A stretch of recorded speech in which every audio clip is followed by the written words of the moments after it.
Creative কম্পিউটারের পক্ষ থেকে আন্তরিক শুভেচ্ছা। প্রিয় শিক্ষার্থী, যারা ডাটা এন্ট্রি কাজ করেন তাদের ক্ষেত্রে আজকের এই টিউটোরিয়ালটি খুবই গুরুত্বপূর্ণ।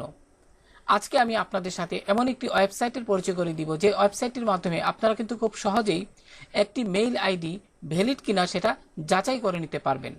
তো প্রিয় শিক্ষার্থী, এই ওয়েবসাইটটির নাম হলো মেইন টেস্টার। আপনারা গুগলে গিয়ে সার্চ করলেই পেয়ে যাবেন।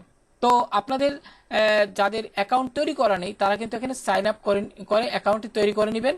যেহেতু আমার অ্যাকাউন্টটি তৈরি করা আছে সেক্ষেত্রে আমি লগ ইন করবো, তাই আমি এখানে আমার যে মেইল অ্যাড্রেসটি এখানে টাইপ করলাম এবং এখানে পাসওয়ার্ড টাইপ করে রেখেছি। এবার আমি log in to your account এখানে ক্লিক করলাম। তো প্রিয় শিক্ষার্থী, এখানে ক্লিক করার সাথে সাথে লক্ষ্য করুন এখানে কিন্তু আপনার লগ ইন হয়েছে। তো এখানে লক্ষ্য করুন ক্রেডিট ব্যালেন্স। তো আমি এখানে লক্ষ্য করুন এখানে কিন্তু ক্রেডিট ব্যালেন্স কিন্তু খুবই গুরুত্বপূর্ণ। আমি একটু পরে আপনাদের এই বিষয়টা বলবো।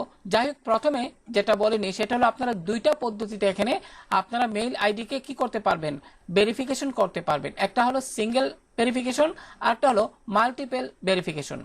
তো সিঙ্গেল ভেরিফিকেশন এটা তো বুঝতেই পারছেন, একটা একটা করে আপনারা করতে পারবেন।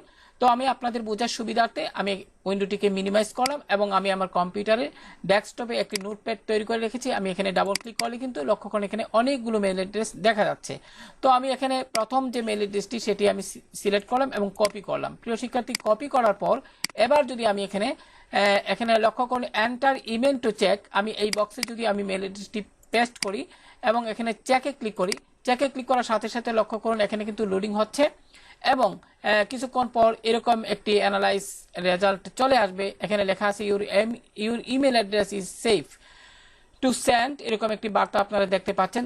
এখানে ঠিক চিহ্ন দেখাচ্ছে, তার মানে আমার যে মেইল অ্যাড্রেসটি রয়েছে সেটি কিন্তু সঠিক। ঠিক একইভাবে আপনারা যখন বায়ারের কোনো কাজ করবেন ডাটা এন্ট্রির ক্ষেত্রে, সেক্ষেত্রে ওইখানে ওই প্রজেক্টে আপনারা যখন কোনো মেইল আইডি যুক্ত করবেন তখন যদি এটা সঠিক হয় তাহলে খুবই ভালো, আর যদি ভ্যালিড সঠিক না হয় তাহলে কিন্তু সেটা আপনাদের জন্য পরবর্তীতে কাজ পেতে সমস্যা হবে বা কাজই পাবেন না।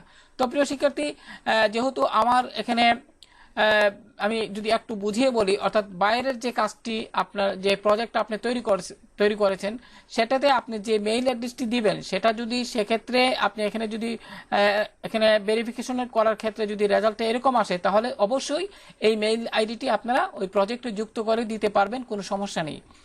যাই হোক প্রিয় শিক্ষার্থী, আশা করি বিষয়টি বুঝতে পেরেছেন।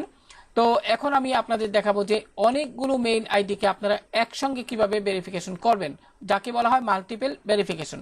তো আমি একটু মিনিমাইজ করলাম। তো এখানে আমি প্রথমটা ছাড়া বাকি যে মেইল আইডিগুলো রয়েছে আমি এটি সিলেক্ট করে কপি করলাম। তো প্রিয় শিক্ষার্থী, কপি করার পর এখন আমি এই নিচের বক্সে আমি পেস্ট করলাম। পেস্ট করার পরে এবার যদি আমি এখানে আমি ক্লিক করি, ক্লিক করার সাথে সাথে লক্ষ্য করুন প্রিয় শিক্ষার্থী এখানে কিন্তু আপনার লক্ষ্য করুন এখানে প্রসেসিং প্রক্রিয়া দেখাচ্ছে। তো খেয়াল করুন এখানে কিন্তু সবুজ ঠিক চিহ্ন দেখাচ্ছে প্রিয় শিক্ষার্থী। এখানে লক্ষ্য করুন এখানে কিন্তু আনআইডেন্টিফাইড, এখানে নট এনাফ ক্রেডিট, এখানে বিষয়টা খুবই গুরুত্বপূর্ণ। অর্থাৎ এখানে আমি যে বিষয়টা আমি একটু আগে যেটা বলছিলাম আপনাদেরকে, এখানে আমার ক্রেডিট সংখ্যা কম, তাই এখানে আমি যতটা দিয়েছি অর্থাৎ 1টা 2টা 3টা 4টা 5টা দিয়েছিলাম, তাই এখানে কিন্তু আমার সেই অনুযায়ী কিন্তু আমি এখানে 5টা করতে পারি নাই। তো আমার ক্রেডিট কিন্তু 4টা, সেক্ষেত্রে আমার এখানে 1টা 2টা 3টা এখানে হয়েছে। আমি একটু আগে কিন্তু আরেকটা যাচাই করছিলাম, লক্ষ্য করুন এখানে তো সব এখানে 1টা আপনার 2টা 3টা রেখে 4টা, তো আমার ক্রেডিট ব্যালেন্স আছে এখানে 4টা, তাই 4টা কিন্তু আমি ইতিমধ্যে আমি ভেরিফিকেশন করে ফেলেছি। তাই কিন্তু আর বাকি যে 2টা এখানে সেটা যাচাই এখানে কিন্তু তারা এখানে নট এনাফ ক্রেডিটের কারণে সেটা কিন্তু এখানে সেটা হলো না। যাই হোক শিক্ষার্থী, লক্ষ্য করেন এখানে আমি একটু এক নজরে যদি দেখে নেই যে কোনটা কোনটা, এখানে লক্ষ্য করুন এখানে মিজান সিসিটিসি এটি কিন্তু আপনার এখানে আমি যদি এখানে দেখাই এটি কিন্তু এখানে আপনার যাচাই করতে পারলো না। তারপর এখানে সিসিটিসি মিজান আইটি, এখানে লক্ষ্য করুন সিসিটিসি মিজান আইটি এটি কিন্তু তারা ভ্যালিড হিসেবে ধরে নিয়েছে, সঠিক আছে। তারপর এখানে মিজান 456645 gmail.com এটাও ঠিক আছে। অর্থাৎ এখানে ক্রেডিটের কারণে কিন্তু আমি সবগুলো তারা ভেরিফিকেশন আমাকে সবগুলো এখানে ভেরিফিকেশন করে নাই। তো প্রিয় শিক্ষার্থী, আশা করি বিষয়টি বুঝতে পেরেছেন। তো আমি যদি একটু আপনাদের আরেকটু বুঝিয়ে বলি, আমি একটু মিনিমাইজ করছি। তো এখানে লক্ষ্য করুন, কোনো মেইল, এখানে যে লক্ষ্য করুন আমি একটি স্ক্রিনশট রেখেছি আপনাদের বোঝার সুবিধার্থে। Credit balance 0। আপনাদের ক্ষেত্রে আপনি যে মেইল আইডির মাধ্যমে এই মেইল টেস্টার এই যে অ্যাকাউন্টটি আপনি সাইন আপ করেছেন, ওই মেইল আইডির মাধ্যমে আপনারা নির্দিষ্ট একটা পরিমাণ কিন্তু আপনারা কি করতে পারবেন, মেইল আইডি ভেরিফিকেশন করতে পারবেন। পরবর্তীতে কিন্তু এই মেইল আইডির মাধ্যমে আর করতে পারবেন না, সেক্ষেত্রে অবশ্যই ক্রেডিট কিনতে হবে। তো আশা করি বুঝতে পেরেছেন বিষয়টা। এক্ষেত্রে আপনি যখন, অর্থাৎ আপনার যখন কোনো ক্রেডিট থাকবে না, 0 থাকবে, সেক্ষেত্রে আপনি যখন কোনো মেইল আইডিকে ভেরিফিকেশন করতে যাবেন, তখন কিন্তু চেকে ক্লিক করার পর এখানে not enough credit buy credit এরকম একটি মেসেজ আপনারা দেখতে পাবেন। তো এটি গেল একটি। আরেকটি হলো, আমি যদি আরেকটি স্ক্রিনশট দেখাই, অর্থাৎ কোনো একটি মেইল অ্যাড্রেস যদি আপনার সেটা রিস্ক থাকে, তারা তো এটা যাচাই করবে, তাই না? তো সেক্ষেত্রে যদি লক্ষ্য করেন, এখানে কিন্তু যেটা এখানে যতটা মেইল অ্যাড্রেস রয়েছে, এক্ষেত্রে একটি মেইল অ্যাড্রেস, অর্থাৎ mijan@yahoo.com, এখানে কিন্তু এটি রিস্ক দেখা যাচ্ছে।